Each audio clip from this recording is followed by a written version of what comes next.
आइए गली से आज के वचन में चलें। आज का वचन रोमियो की किताब 8वां अध्याय उसका 13वां वचन। क्या लिखा वचन के अंदर?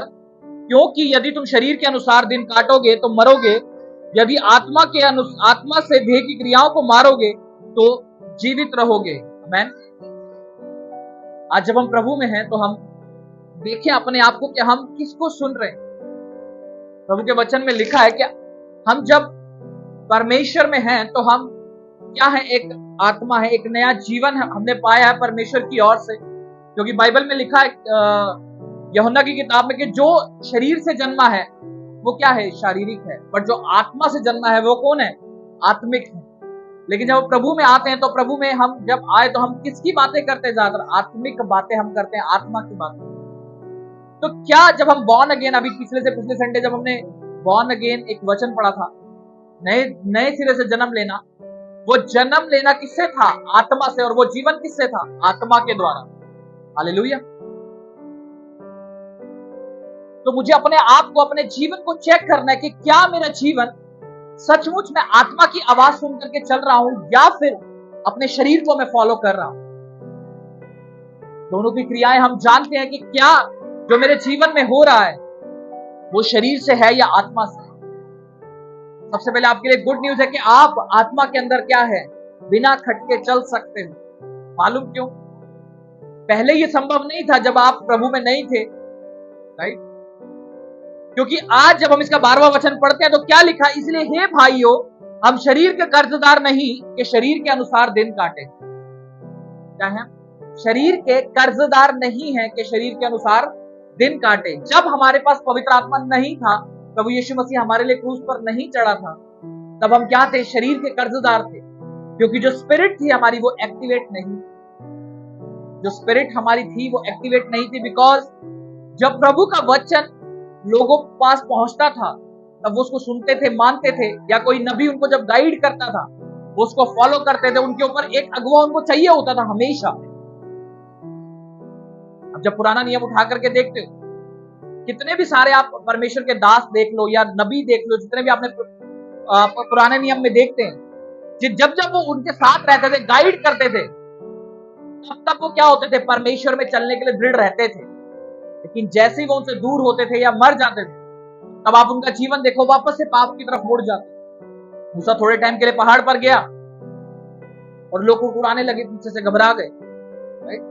उनको लगता था मूसा ही सब कुछ है, जो आज्ञा है उसने दी, उनको हम फॉलो करेंगे तो कुछ भी नहीं होगा। अब उसके बाद देख लो आगे, यहोशू जब तक इस्राएलियों के साथ रहा तब तक तो परमेश्वर में बहुत दृढ़ता के साथ चल रहे थे। लेकिन जैसे ही यहोशू मरा वो वापस से मुड़ गए, अन्य देवी देवताओं की तरफ मुड़ गए, अन्य जातियों में शादियां करने लग गए, राइट? आपस में व्यभिचार बढ़ गया। वहां पर पढ़ा आप सब यहोशू के बाद जब आप पढ़ते हो न्यायों की किताब आगे, तो जब तक वो रहते थे। लेकिन जब परमेश्वर का आत्मा यीशु मसीह जब क्रूस पर चढ़ गया तो वो एकमात्र परमानेंट रास्ता हमारे लिए बन गया, जिससे कि आज हम पवित्र आत्मा की सहायता के साथ प्रभु में चल सकते हैं। वो डर से भी हमें बाहर निकालता है। जब हम उसके पास जाते हैं, प्रार्थना करते हैं, पहले क्या होता था? मूसा पहाड़ पे प्रार्थना करने जा रहा है लोगों के लिए, उनके गुनाहों के लिए माफी मांग रहा है।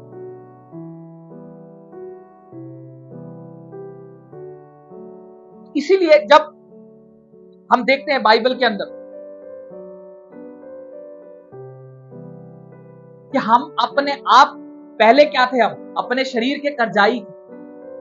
हम शरीर का, हमारे ऊपर क्या था? कब्जा था। वो शरीर हमारे को कंट्रोल करता था।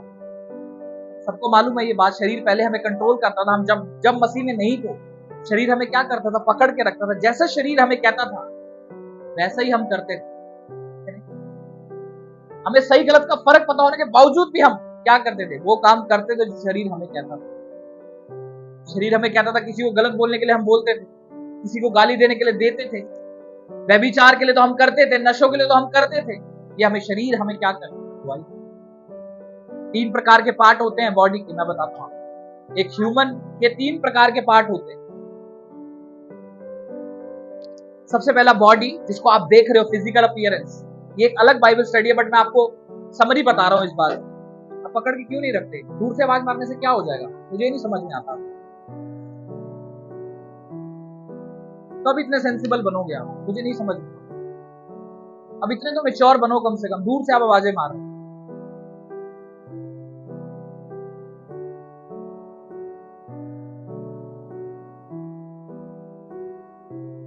तीन पार्ट होते हैं बॉडी के।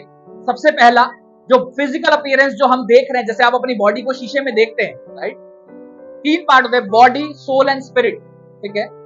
पहला बॉडी, जिसको हम फिजिकल अपीयरेंस देख रहे हैं, इसका और कोई काम नहीं होता, सिर्फ ये एक हार्डवेयर है। जैसे कंप्यूटर देखते हैं आप, कंप्यूटर देखा है सभी ने, उसका हार्डवेयर होता है जिसकी स्क्रीन आप देख सकते हैं, माउस को आप पकड़ सकते हैं, राइट? और उसके अंदर जो पार्ट लगे होते हैं वो आप देख रहे हैं, फिजिकल जो पार्ट है, राइट? वैसे ही आपकी एक फिजिकल बॉडी है। और सोल क्या होता है? सोल जो हमारे अंदर चीजें, माइंड, फीलिंग्स, इमोशन, राइट? ये क्या है? सोल है हमारी, जिससे हम फील करते हैं। आपकी बॉडी पे मान के चलो, आपके हाथ पे जैसे किसी ने कुछ चुभोया, वो जो फील हो रहा है वो आपकी बॉडी को नहीं, आपकी सोल को फील हो रहा है। आपकी सोल रिएक्ट कर रही है अंदर से। आपके अंदर जो फील, हमको दर्द होता है तो हम रिएक्ट करते हैं ना एकदम से, तो आपकी सोल क्या है? रिएक्ट कर रही है। जो आपकी फीलिंग्स, इमोशंस है अंदर से, वो रिएक्ट कर रही है। और उसके बाद क्या आता है? स्पिरिट। जो परमेश्वर का जो कनेक्शन होता है वो किसके साथ है? वो आपकी स्पिरिट के साथ, आत्मा के साथ।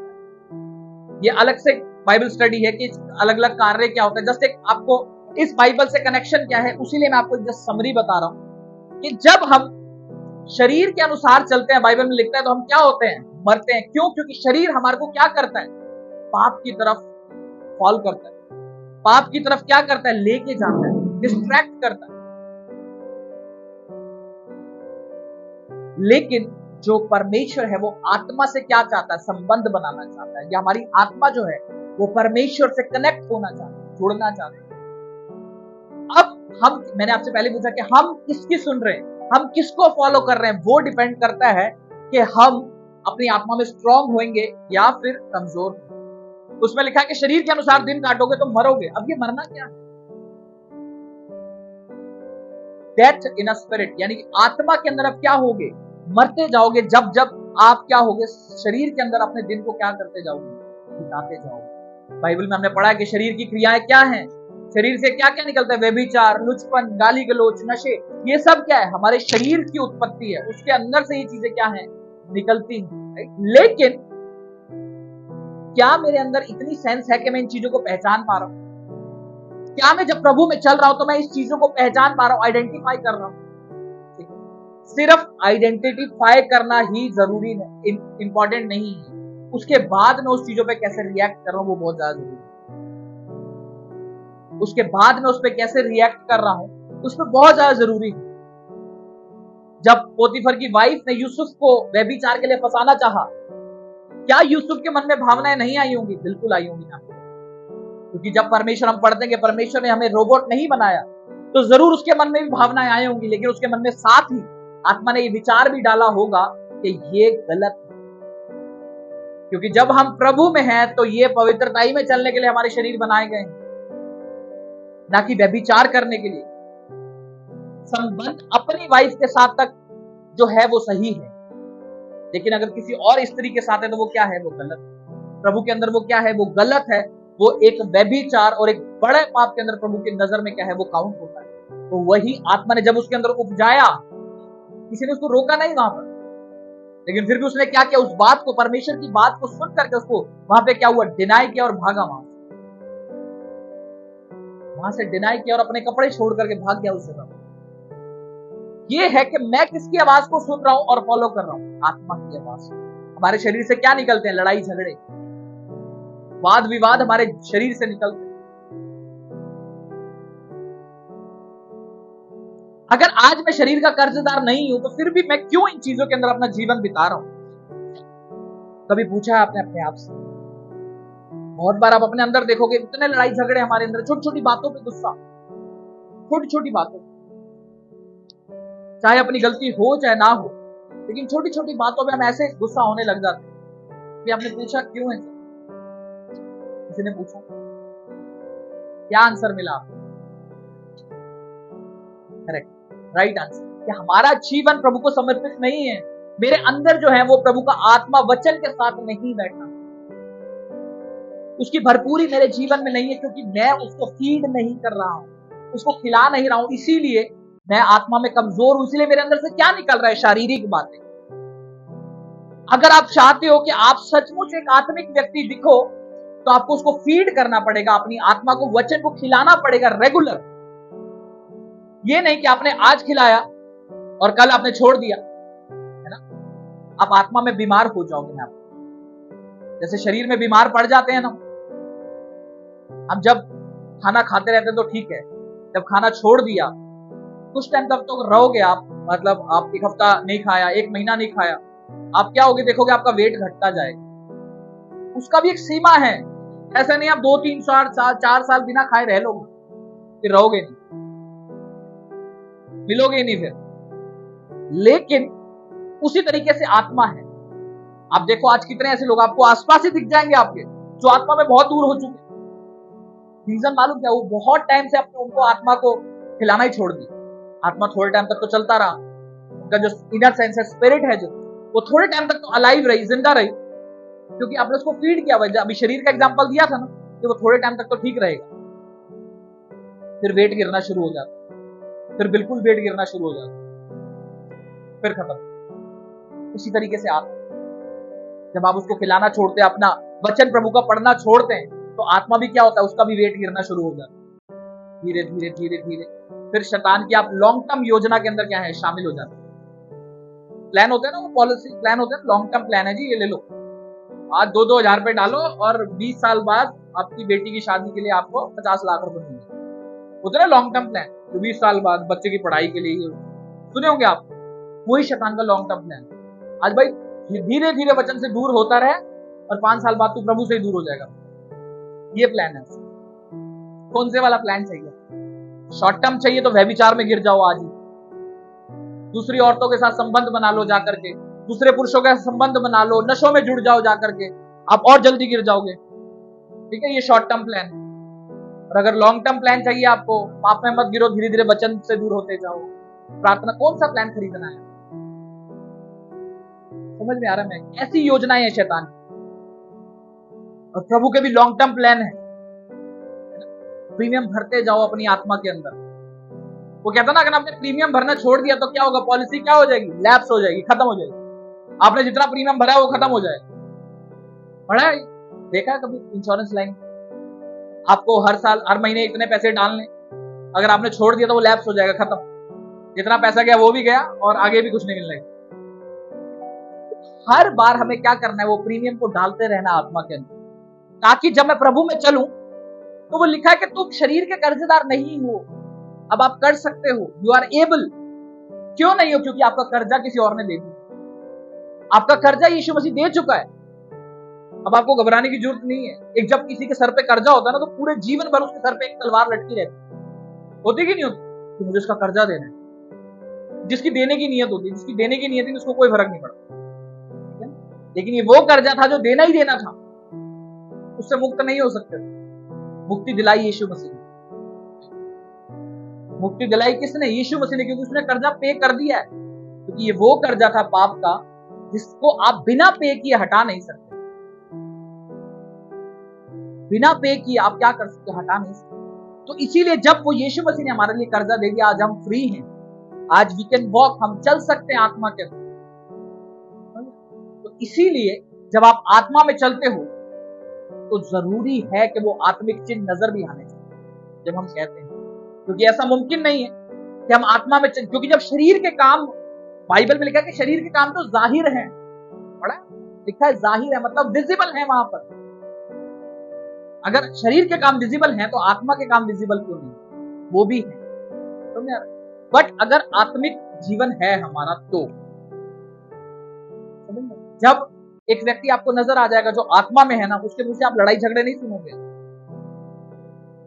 हाँ, कभी कभार गुस्सा आ गया वो एक अलग बात है, वो आत्मिक बंदे को भी आ जाता है, ऐसा कुछ नहीं। लेकिन आप देखोगे छोटी छोटी बात पे कुड़कुड़ाना, छोटी छोटी बात पे लड़ाई झगड़े करना अपने घरों के, आप उसकी प्रेयर लाइफ के अंदर झांक के देख लेना, वो आपको नहीं मिलेगी। प्रेयर लाइफ नहीं होगी, वचन पढ़ने वाला जीवन नहीं होगा, क्योंकि ऐसा मुमकिन ही नहीं है। अगर आप अपनी आत्मा को फीड करते रहो और फिर भी आपका शरीर के द्वारा आप जीवन जियो, ऐसा मुमकिन नहीं है, कभी मुमकिन नहीं, कभी भी मुमकिन नहीं कि आत्मा को आप वचन भी दे रहे हो, प्रार्थना भी दे रहे हो और फिर भी आप अपने शरीर की सुन रहे हो, नहीं हो सकता, नहीं हो पाएगा। क्योंकि जब परमेश्वर का वचन इतना ज्यादा सामर्थी है ना कि आपको बल मारने की जरूरत नहीं पड़ेगी। उसके बाद जब आप वचन को खा रहे हो डेली बेसिस, आप वचन को पढ़ रहे हो, आपको बल मारने की जरूरत नहीं पड़ेगी।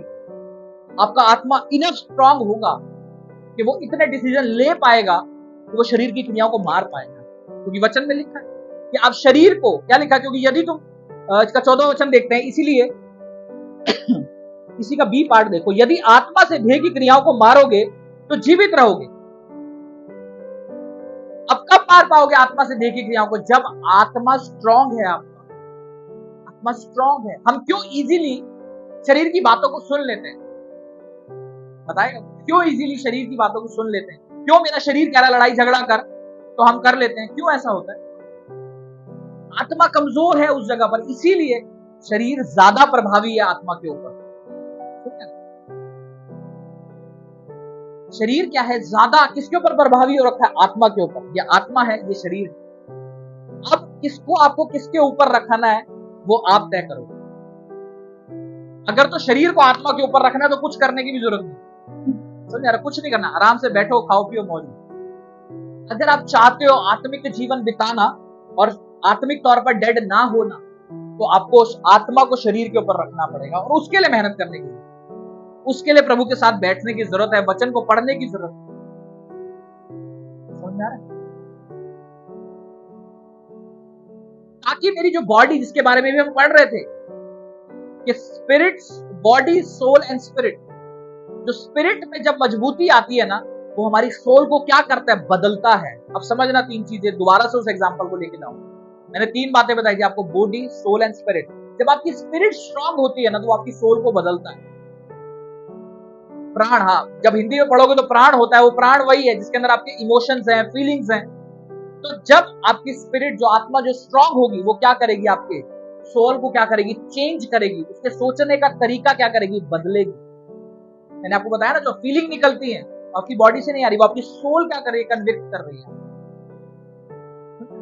तो जो आपकी स्पिरिट है वो सोल को क्या करेगी? बदलेगी। बाइबल में लिखा है कि तुम्हारे मसीह में नए हो जाने से तुम्हारा चाल चलन भी क्या हो? बदलता जाए। वो कैसे? वो सोल की बात कर रहे हैं। वो तुम्हारी सोल भी क्या हो? चेंज होती जाए। जब आप मसीह में आए हो, आपकी स्पिरिट क्या हुई? नई हुई। क्योंकि जो अब आप क्या हुए? करजाई नहीं रहे शरीर। समझना मेरी बात को, गहरी बात है। अगर आप समझोगे ध्यान से कि अब आप शरीर के करजाई नहीं हो, अब आप जो स्पिरिट, जो आप वचन को खाते हो, जीवित वचन को, वो आपकी स्पिरिट को क्या करता है? नया करता है। और आपकी स्पिरिट जो प्रभु की आवाज को सुनती है, वो आपकी सोल को क्या करती है? चेंज करती है। समझना ध्यान से मेरी बात। अगर आप ध्यान से सुनोगे, समझोगे इस बात को, तो आप समझ जाओगे कि मेरे जीवन की प्रक्रिया चलती कैसे। बिल्कुल ध्यान से समझना आज इस बात, तीन चीजों को, कि soul, body, soul and spirit. Spirit आपकी सोल को क्या करती है? बदलती है। और फिर जो सोल है ना, वो बीच में है, स्पिरिट नीचे, बॉडी ऊपर। अब बॉडी ऊपर से धक्का देती है सोल को और स्पिरिट नीचे से ऊपर करती है। समझना ध्यान से। स्पिरिट क्या करेगी? वो ऊपर बढ़ाएगी प्रभु की ओर। शरीर क्या करेगा? उसको नीचे की तरफ धक्का देगा। शरीर कहेगा पाप कर, स्पिरिट कहेगी पवित्रताई में चल। अब आप जो है वो स्पिरिट को जब स्ट्रांग करेंगे, वो ऊपर की तरफ उसको क्या करेगी? धक्का देगी। सोल को क्या करेगी? बदल देगी। लिखा ना, तुम्हारे शरीर के बदल जाने से, तुम्हारे आत्मा में बदल जाने से क्या हो? तुम्हारा चाल चलन भी नया होता जाए। यानी कि आपकी स्पिरिट जब स्ट्रांग हो रही है ना, तो वो आपकी सोल को इस तरीके से कन्विक्ट करेगी, आपका चाल चलन दिखने लगे। पहले जहां आप लोगों को एक व्यभिचारी नजर आते थे, एक नशेड़ी नजर आते थे, एक गुस्से वाले व्यक्ति, आपकी सोल के अंदर से ये सब चीजें निकलती थी। आज वो सब चीजें किसने कवर कर ली है? स्पिरिट के साथ कवर हो जाने से। ये गहरी बात है, इसलिए मैं इस पर ज्यादा समय बिता रहा हूं, ताकि जब आप इन चीजों को समझ जाएंगे ना, आपको साइंटिफिक रीजन भी पता लग जाएंगे हमारे जीवन में। क्योंकि ये बात मैं साइंटिफिक कर रहा हूं आपको, क्योंकि मैं आपको सच बता रहा हूं। आप बाहर देखो, आपको 99.9% लोग आत्मा से चलते हुए नहीं नजर आएंगे, चाहे वो कितनी भी भक्ति कर लें। वो नहीं नजर आएंगे, क्योंकि है ही नहीं। क्योंकि जो आत्मा हमें प्रभु देता है ना, वो और कहीं मौजूद नहीं है। इसीलिए वो आपको चलते हुए तो जरूर नजर आएंगे, वरन आत्मा से नहीं। और मसीह लोगों में भी आपको बता रहा हूं, मैक्सिमम लोग आपको सिर्फ वॉक करते हुए नजर आएंगे प्रभु से। इसलिए वो कहता है तुम एंड में आके मुझसे कह देना कि मैंने तेरे नाम से दुष्ट आत्माएं निकाली ना, मैं कह दूंगा मैं तुम्हें नहीं जानता। क्योंकि पूरी जिंदगी आप इस बात का मतलब ही नहीं समझ पाए कि your body should change your soul. आपका जो आत्मा है वो आपके प्राण को चेंज नहीं कर रहा, तभी तो नजर नहीं आ रहा, तभी आपके एक्शन में वो चीज नजर नहीं आ रही, क्योंकि आपका आत्मा आज वीक है, आपकी स्पिरिट वीक है। यीशु मसीह कहते हैं बॉडी, शरीर तो क्या है, तैयार है, वरन आत्मा क्या है, वीक। सॉरी, आत्मा तो तैयार है, वरन शरीर क्या है, कमजोर है, वीक है। क्योंकि शरीर ना आपको आत्मा की बातों को डाइजेस्ट नहीं करने देता है, वरन अगर आत्मा स्ट्रांग है तो वो रोक भी नहीं सकता, उसकी हिम्मत भी नहीं शरीर में, क्योंकि आप कर्जाई नहीं हो, यू आर फ्री। गलातियों 5 उसका 1 में लिखा है कि तुम्हें स्वतंत्रता के लिए परमेश्वर ने स्वतंत्र किया है, स्वतंत्रता में जीने के लिए। अगर आप स्वतंत्रता में जीने के लिए स्वतंत्र हुए हो तो क्या सचमुच स्वतंत्रता नजर आती है? Are you free from your anger? क्या आप अपने गुस्से से आजाद हो चुके हो? क्या आप अपने नशों से आजाद हो चुके हो? क्या आप अपने गाली गलौज वाले बिहेवियर से आजाद हो चुके हो? Are you free? परमेश्वर कर चुका है। बट क्या वो स्वतंत्रता अब भी मेरे जीवन में नजर आती? अगर नहीं आती तो कहीं ना कहीं मैं अपनी स्पिरिट को फीड नहीं कर, कहीं ना कहीं मैं अपनी आत्मा को खिला नहीं रहा, इसीलिए वो मेरे चाल चलन में नजर नहीं। चाहे बहनें हैं जिनमें बहुत गुस्सा करने की आदत है, चाहे भाई हैं जिनमें गुस्सा करने की आदत है, आपका आत्मिक जीवन प्रभु में सम्मिलित नहीं है, आपका प्रार्थना वाला जीवन नहीं, आपका मोबाइल के साथ बहुत ज्यादा गहरा रिश्ता है, आपका मोबाइल से बहुत ज्यादा गहरा रिश्ता है, जो आपको उसी संसारिक चीजों में बाहर घुसा करके रखता। अब पहले देखो, अभी मेरे को एक व्यक्ति मिला मेट्रो के अंदर, वो लुधियाना का था, मेरे को ऐसी दिल्ली मेट्रो में मिल, ऐसी बात करने लग गया मेरे से, कह रहा है मैंने देखा दिल्ली में ना लोगों की लाइफ बहुत ज्यादा व्यस्त है, बहुत ही बिजी, हर कोई बिजी है यहाँ, बच्चे से लेकर बड़े तक बूढ़े तक सब बिजी, क्या कर रहे हैं पता नहीं, लेकिन बिजी सारे।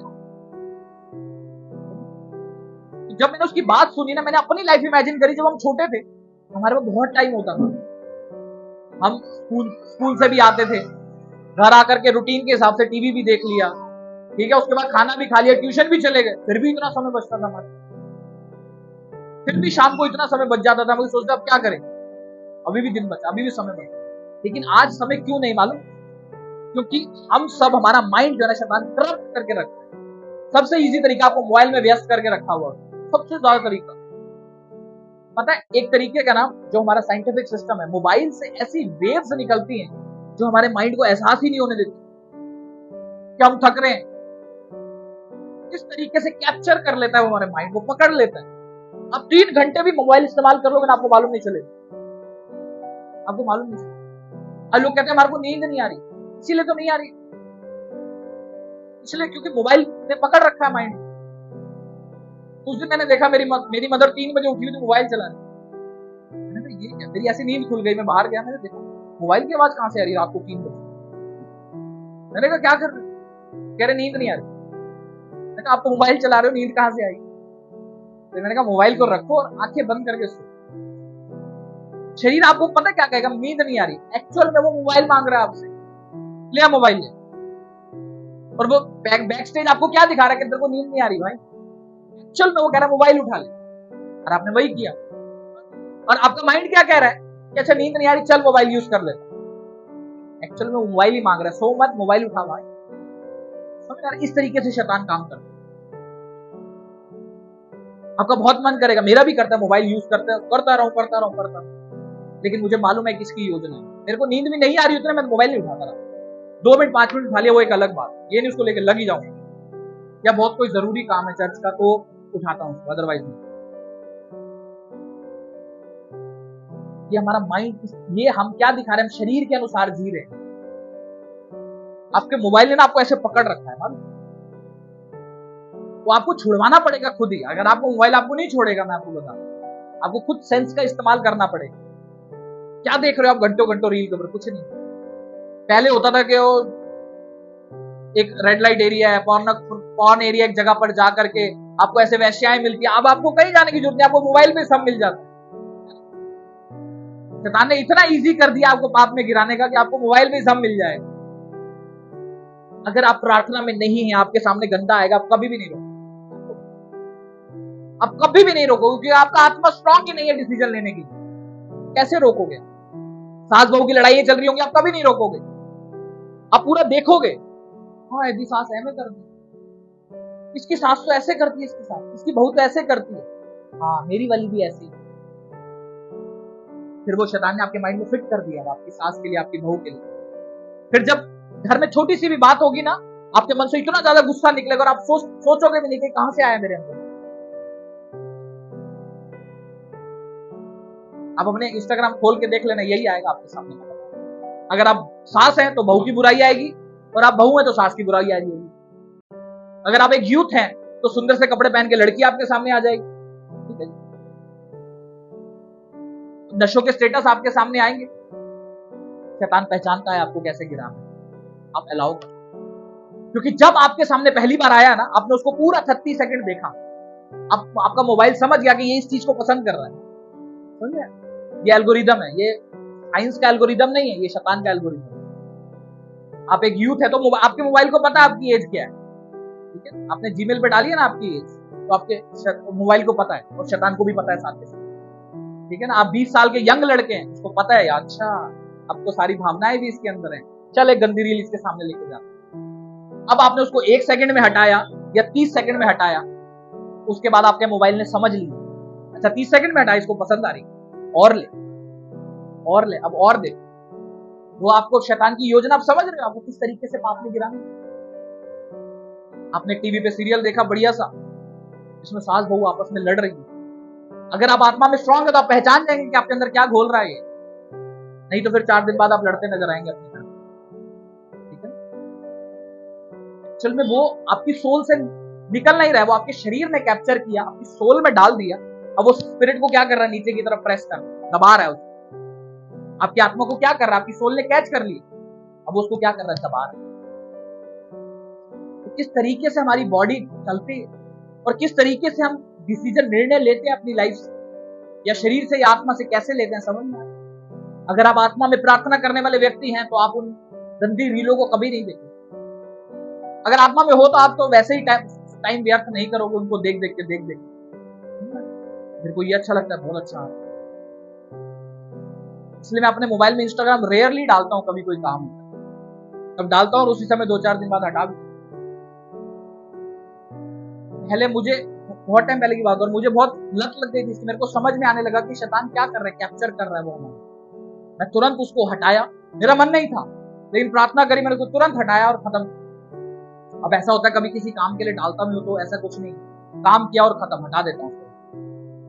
कितने लोग आज भी जो इन चीजों में बिजी हैं, कितने लोगों के मोबाइल में डला हुआ है ये इंस्टाग्राम, स्नैपचैट है, कोई है क्या करते हो, रील बनाते देखते हैं, बस वही थोड़ा सा देखते हैं, आपकी लाइफ करप्ट कर देगा। मैं आपको आज, अगर आपका कोई काम नहीं है ना तो आपका कोई काम भी नहीं है वहां, आपकी लाइफ को करप्ट कर दे। हटा दो वो चीजें अपनी लाइफ से जो आपको आत्मा में कमजोर करती, चाहे कोई व्यक्ति है, चाहे कोई एप्लीकेशन है, कुछ भी, आपको हटा दो उसको अपने मोबाइल से हटा दो। अगर आप चाहते हो प्रभु में बढ़ना, डीप साइड द कॉर्नर, आप तो मन में ये सोच रहे हो मैं कब प्रभु में दोबारा वापस से स्ट्रांग बनूंगा, और जब आत्मा कुछ आपको बातें बता रहा है तो वो आप करने को तैयार नहीं। ऐसे ही बना दे मिशन, मैं ये काम नहीं करूंगा, क्या मतलब, कभी नहीं। कभी ऐसा हो सकता है प्रभु मैं इससे रिश्ता नहीं तोड़ूंगा लेकिन मैं पवित्रता में चलना चाहता हूं, चलोगे क्या? मूर्खता है, मूर्खता है।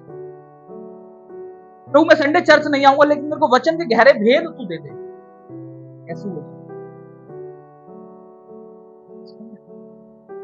इस तरीके से स्पिरिट एंड बॉडी जो है काम करती है, जो शरीर और आत्मा क्या है काम करता है आपका। जैसे याकूब की किताब में लिखा है ना 2:26 में क्या लिखा है कि जैसे आपका शरीर आत्मा के बिना मरा हुआ है, वैसे जो आपके काम भी, जो आपका विश्वास है वो बिना काम के क्या है, मरा हुआ। क्या लिखा है, जो आपका जो बॉडी है वो बिना स्पिरिट के मरी हुई। जब आप मसीह में बपतिस्मा लेते हैं तो उसमें क्या लिखा, एक बात लिखी है वचन के अंदर कि अपने आप को, अपने शरीर को मसीह के लिए क्या देखो, मरा हुआ देखो, डेड देखो अपने शरीर को। जो ऐसा नहीं कि फिजिकली डेथ, बट अपने आप को मरा हुआ, मतलब अपनी इच्छाओं को डेड देखो कि अगर मेरा शरीर मुझे पाप की तरफ धकेल रहा है तो नो, परमेश्वर का वचन मुझे क्या गाइड कर रहा है, उससे अपने आप को देखना शुरू करो, ताकि जब आप प्रभु में चलो तो वो चिन्ह नजर आए कि हाँ एक विश्वासी जन है, एक विश्वासी व्यक्ति है, ये चीजें नजर आए। ये तब भी स्ट्रांग हो पाएगा आपके जीवन में जब आप अपने लाइफ को भरना शुरू करोगे परमेश्वर से। कितने लोग प्रार्थना में समय बिताते हैं गहरा से, बाकी लोग नहीं करते, क्यों नहीं करते? फास्टिंग कितने लोग कंटिन्यू कर रहे हैं या छोड़ दी? आप चर्च में अनाउंसमेंट का वेट मत किया करोगे, मैंने पहले भी ये बात कही थी, वेट मत करना चर्च में जब अनाउंस होगा तो हम फास्टिंग करेंगे।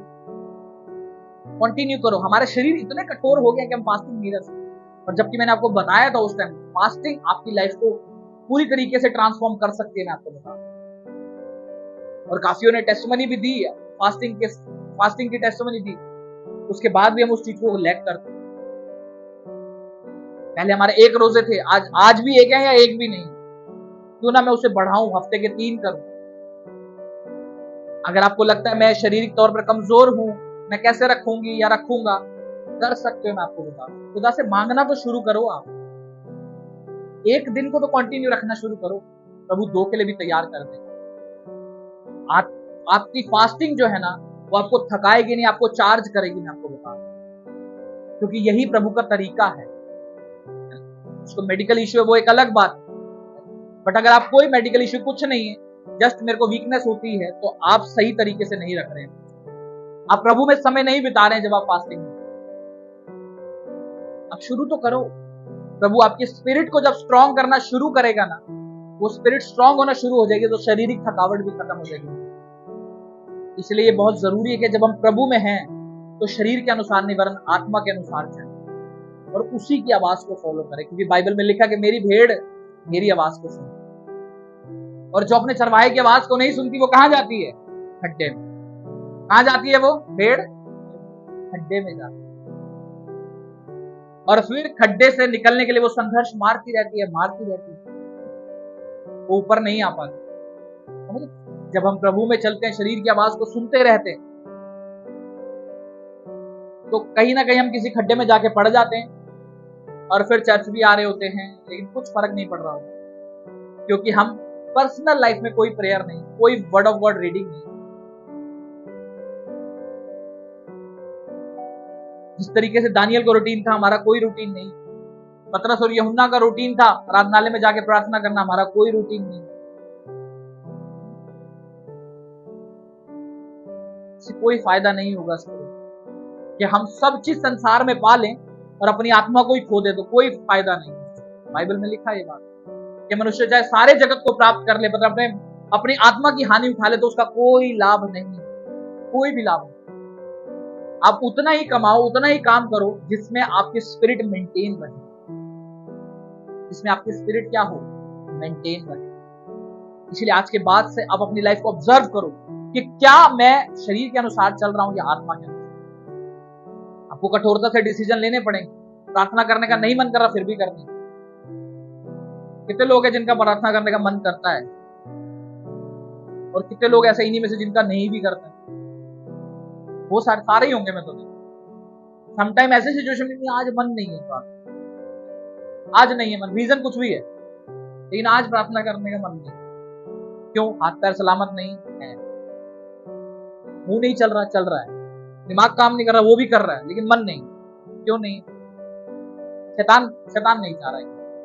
रीजन सुन लो, क्योंकि शैतान नहीं चाह रहा है कि आप प्रार्थना करें, क्योंकि कल जो परीक्षा आने वाली उसमें आप फंसो, वो ये चाहता है। क्योंकि एक स्टोरी मैं आपको बताता हूँ। एक पंचर वाला था, तो गाड़ी का टायर का पंचर लगाता है, तो उसकी नाके पे दुकान थी कॉर्नर पे, उसका कोई पंचर वाला ही नहीं, लगवाने ही नहीं आता था उसके पास, कोई भी नहीं आता। वो परेशान हो गया, कह रहा करूं क्या। उसने दिमाग लगाया, थोड़ा बड़ी सारी कीले लेकर आया, जाके पीछे चौक पे डाला है, डेली ऐसे ही करता था। डेली चौक पे जाकर पूरी कीले बिछा देता, रातों रात उसको कस्टमर की लाइन लगी, रातों रात कस्टमर की लाइन लगी। शैतान भी ऐसे ही करता, वो पहले आपके लिए जाल बिछाएगा कि ताकि कल मैं जिसको पाप में गिराने वाला हूं ये गिर जाए। वो ऐसे ही कीले बिछाता है आपके रस्तों के अंदर। जब आप चर्च भवन में आने के लिए निकल रहे हैं, पहले तो आपको उठाएगा ही लेट, 9:30 बजे उठेंगे, फिर 10:30 बजे पहुंचेंगे, पास्टर जी वेट करते रहेंगे हमारे लिए, शुरू होगी कलीसिया। वो पहली कीले बिछा के रखेगा सैटरडे को आपके रास्ते में। आराम से 3 बजे सोइए, कोई जरूरत नहीं जल्दी सोने की, क्योंकि सुबह कहीं जाना थोड़ी है, तूने कहीं समय से पहुंचना थोड़ी। आराम से 3 बजे सोइए, तो सुबह 10:30 11 बजे आराम से पहुंचे, चाहे फिर आराधना निकल जाए, फिर वचन भी निकल जाए, कोई नहीं।